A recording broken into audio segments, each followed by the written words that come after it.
என்னுடைய கட்சியை பற்றி செய்திகளை நீங்கள் பலமுறை கேள்வி கேட்டிருக்கின்றீர்கள். நானும் பதில் சொல்லியிருக்கிறேன். ஊருக்கரப்புல மொத்தமா என்ன பார்க்க வந்திருக்காங்க? வணக்கம் வணக்கம் வணக்கம் வணக்கம். என்ன பார்க்க வந்ததுல ரொம்ப சந்தோஷம். தர்மபுரியில் ஒரு கூட்டத்தில் அன்புமணி பேசியது நீங்கள் பார்த்திருப்பீர்கள். நானும் பார்த்தேன், நாடும் பார்த்தது. ஒரு மாதமா எனக்கு பயங்கர மன உளைச்சல், தூக்கம் இல்லை. எனக்குள்ள பல கேள்விகள் தினம் நான் கேட்டுட்டு இருக்கிறேன். என்னடா நான் தப்பு பண்ணேன்? ஏன் நான் மாற்றப்பட்டேன்? எனக்கு தெரியல என்ன நான் தப்பு பண்ண. எனக்கு தெரியல.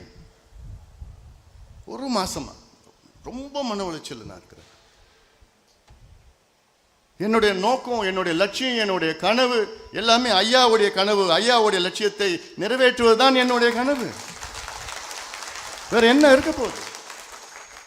அம்மா, ரெண்டு பையன் திருட்டு பையன் வீட்டிலே இருக்க கூடாது.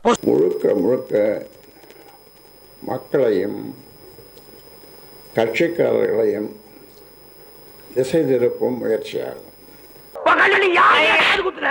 தான் செய்த தவறுகளை மறைத்து மக்களிடமும் கட்சிக்காரர்களிடமும் அனுதாபம் பெற முயற்சித்திருக்கிறார்.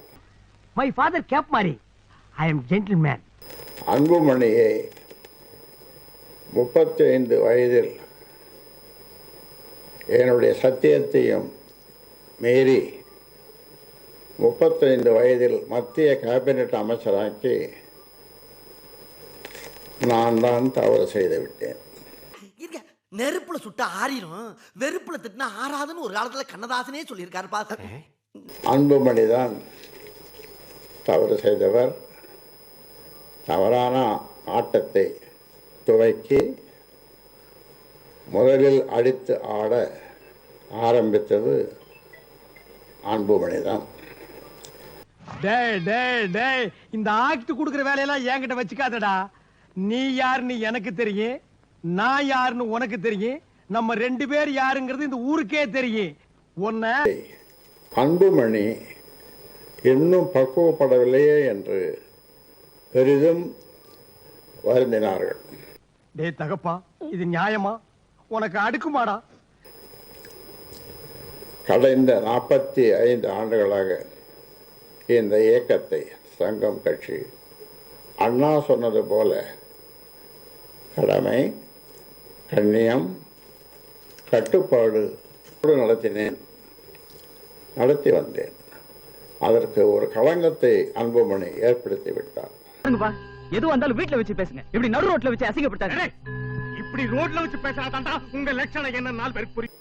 கடந்த காலங்களில் நான் அடைந்த அவமானங்களும் அவலங்களும் ஏற்றி பேசி ஏவனும் எளி நடையாளர்களும் ஈட்டி போன்ற இழி சொற்களையும் இந்த ஊமை சனங்களுக்காக எளிதில் கடந்து வந்துவிட்டேன். ஆனால் இன்று எதிர்பாராத நிலையில் வளர்த்தகடாவே மார்பில் வீறு கொண்டு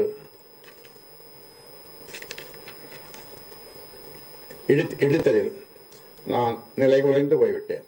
வளர்த்த கடா முட்டை வந்தா பச்சை செடி முள்ளானா போன ஜென்ம பாவமடி அம்மாளு. ஆனால் ஒன்று, இதையும் நான் வெற்றியோடு கலந்து செல்வேன். நீ செத்துட்டேன்னு நினைச்சு தலைய முழிக்கிறேன்டா. என்னன்னு சொல்லுவாங்க உங்க தாய்? என்னன்னு சொல்றீங்க? கடவுள்னு சொல்றீங்க. சரியா? இங்க பொங்கல் சமயத்தில் இந்த பொங்கல் எல்லாரும் குடும்பத்தில் இருக்கிற எல்லாரும் உட்காந்து இந்த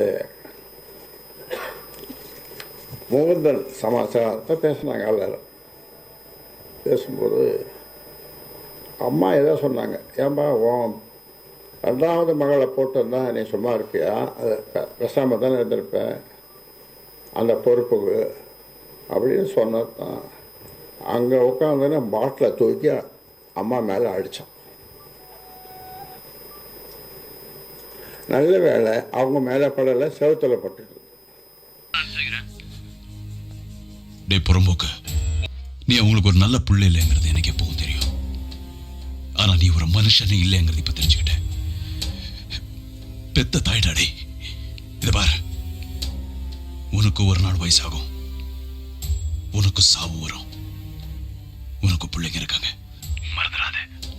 கட்சியினுடைய நிர்வாக குழு கூட்டங்களில் யாருடைய கருத்துக்களையும் ஆலோசனைகளையும் ஏற்பதில்லை. என்ன தம்பி? உடனே நான் மெட்ராஸுக்கு போகணும். பெட்டியில துணிமணில எடுத்து வை. எதுக்கு தம்பி? உன்கிட்ட ஏன் எதுக்குன்னு கேட்க கூடாதுன்னு 1008 வாட்டி சொல்லியிருக்கேன்ல. ஆனால் நான் கட்சி சங்கம் தொடங்கிய காலத்திலிருந்து என்ன சொல்லுவேன், ஒவ்வொரு கூட்டத்திலேயே செயற்குழுவாக இருந்தாலும் பொதுக்குழுவாக இருந்தாலும் என்ன சொல்லுவேன் என்றால், என்னை விமர்சனங்கள் ஏதாவது தவறு இருந்தால் நான் திருத்திக் கொள்ளுகிறேன். அப்படியெல்லாம் நான் இந்த கட்சியை வளர்த்தேன். கொடுமையோ கொடுமைப்பா, கொடுமை. சார் சார், உங்க ஃபீலிங்ஸ் எனக்கு புரியுது சார்.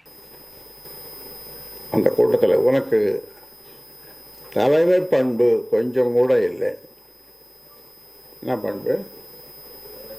தலைமை பண்பு, ஆங்கிலத்தில் லீடர்ஷிப் குவாலிட்டிஸ் என்று சொல்வார்கள். அது உனக்கு கொஞ்சம் கூட இல்லை அப்படின்னு சொல்லி அதை முடிச்சிடணும். ஊருக்குள்ள வந்த உடனே உன்னை விசாரிச்சு பார்த்துமே, நீ ஒண்ணு இல்லையாமே, சும்மா அள்ள கட்டி அரைஞ்சிருக்காமாப்ல.